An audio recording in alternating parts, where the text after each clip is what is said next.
এই সন্তানকে দিব।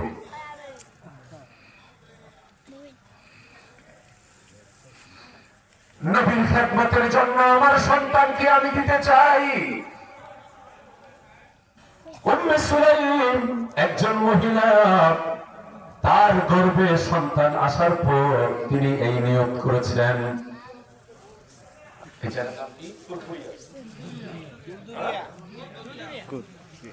ধুরধুরিয়া ও এলাকার মেয়েরা সন্তান গর্ভে আসার আগে আল্লাহর কাছে দোয়া করো, স্বামীর চেহারার দিকে তাকাও, কোরআনের দিকে তাকাও, বাবার চেহারার দিকে তাকাও।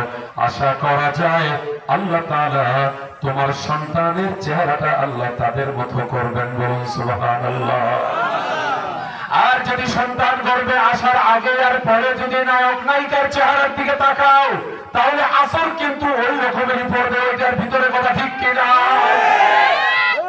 এই জন্য মেয়েদেরকে বলবো, গোসল করার পর তোমরা তোমাদের গোসলের কাপড়গুলো পুরুষের সামনে চোখ পড়ে এমন জায়গায় পর পুরুষের সামনে এই কাপড়গুলো পরবে, এমন জায়গায় এই কাপড়গুলো রোদ্রে শুকাতে দিবে না।